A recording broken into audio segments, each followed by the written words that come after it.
Hello everyone, I'm putting this up here just to show YouTube that I am operating within the guidelines of fair use, which allows to use segments of material I do not own the rights for in order to criticize and express an opinion.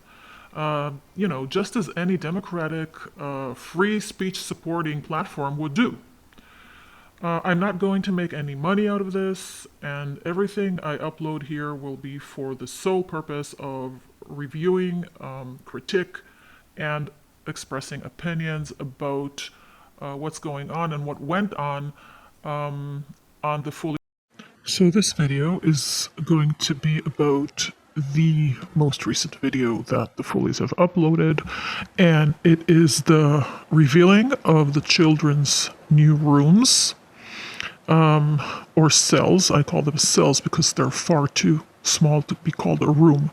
However, I'm going to say that I watched this video very carefully, and there are a few things more than just a room, in my opinion, that are being revealed here. And we'll talk about that soon. But first of all, let me be completely honest and say that I am absolutely stunned by these rooms. I would have never believed that one woman, with the help of someone near her, can actually do this on her own. This is amazing. These spaces, as small as they are, have the potential of offering at least some refuge to Raphael, to be on his own, some privacy after so long of not having any kind of privacy, actually his entire life.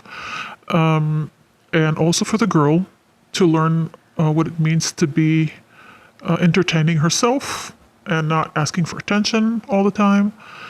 And I think the work itself, when you see the rooms the way Andrea had designed them and decorated them, especially for this video, it looks, in my opinion, it's far, far better than anything I could have imagined. So, well done to you. So having said that, let me also express my astonishment, because Andrea is a person who is supposed to be suffering from multiple illnesses, especially chronic pain. And doing all that for a woman with chronic pain is bordering on the unbelievable. Again, I'm going to say that the result was probably, at least for now, worth it. But Raphael is heading towards his teenage years. This will not be sufficient. I hope they find a different solution. And also, I wish he had some friends he could bring home to show his new room and to sit in there and play a game or something. Well, that's not going to happen. But anyway, let's move on to the other things that unintentionally have been revealed in this video. I'm in a bunk bed, so it feels a little new. Bunk bed, first time in quite a while. Yeah, so we know this. It's been said before here and there, but now said again very clearly. The children have been sleeping, we don't know where, for about 5 to 7 months. They have had no privacy, apparently. At least that's what I'm getting from the picture. I assume they were sleeping on the couch. I don't see where sleep otherwise, so probably both sleeping on the couch for a very long amount of time. So we're talking about probably more than half a year of just sleeping, probably, again, judging by former videos, with their daily clothes on. So going to bed or falling asleep wearing the same clothes they wore all day. We saw that in the recent video where Raphael said he just completely forgot to take off his jacket. A very long time, in my opinion, for such young children to be without any kind of sleeping routine, and also without actually having access to any place that is private, except I assume the toilet. I don't think this is ideal for kids at all, and I'm just pointing it out. I'm not judging it because obviously they have a small trailer to live in, but in my opinion, if you're going to take such an endeavor upon yourself that is going to last so long, then you must find a solution that is appropriate for children in those ages, 6 and 10, and not just clumping down on the couch. And as we know from former videos, probably in all hours of the night while the parents are working on the computers all night. I don't know. I'm just saying that we must not forget that throughout this whole endeavor, let's not forget that the rest of the house was also being redone.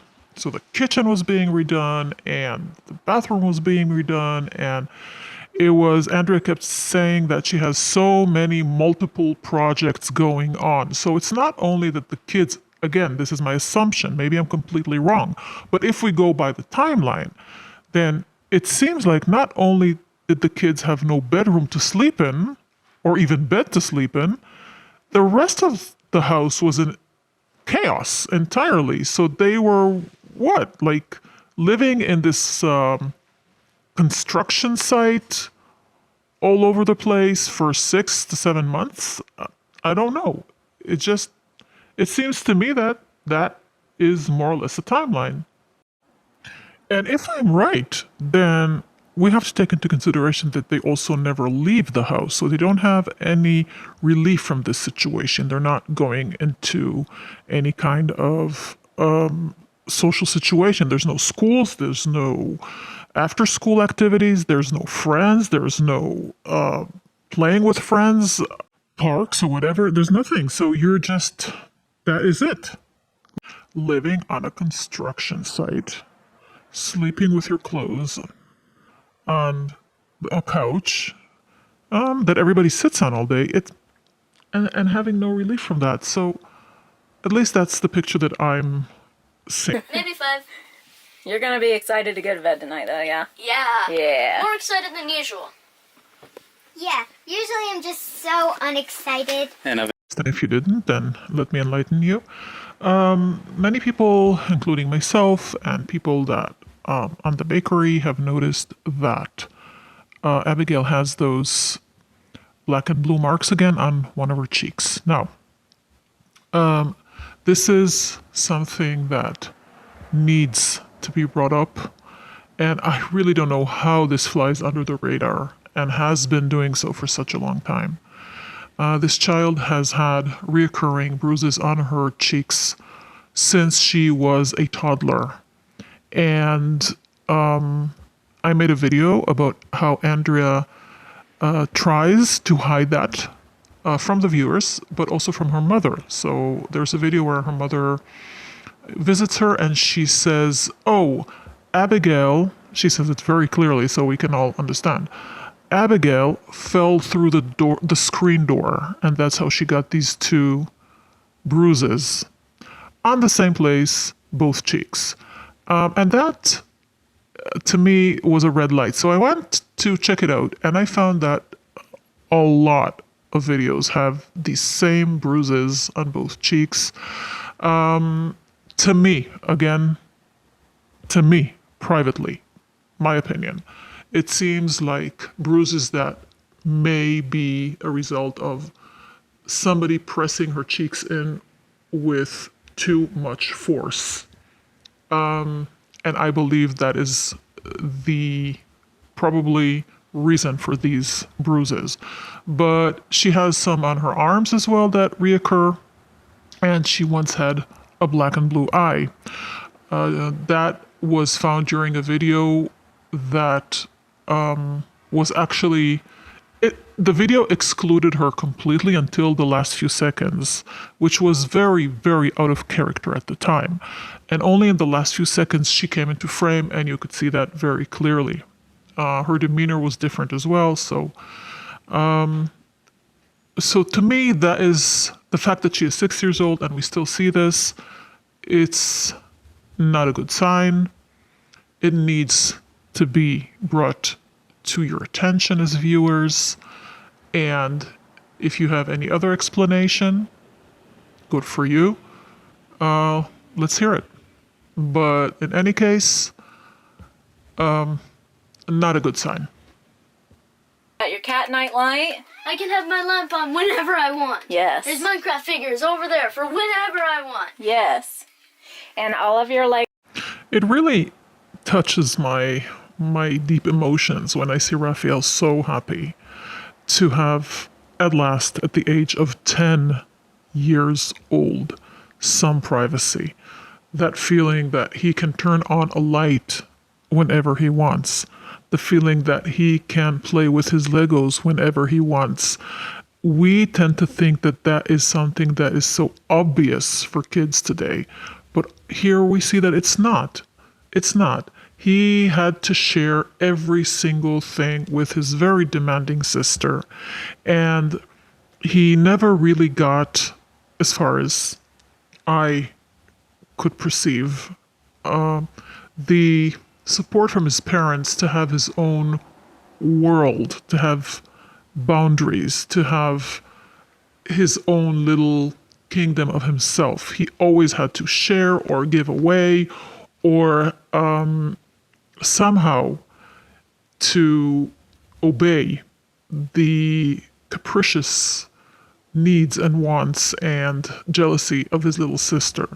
And that is such a shame because for the first time in his life at this age, he has a little den of his own where he can turn on and off a light, a simple light.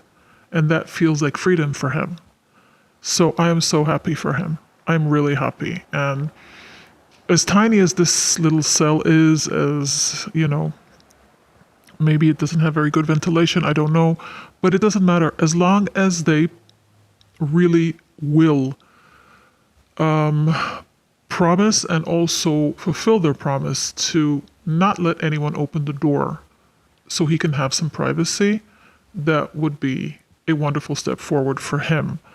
And the next step should be to have somewhere to go to outside that is outside of the house, because just like he needs his privacy, he also needs to breathe the air of the free world, to be outside, to be exposed to other people, to other friends, to other children, to society.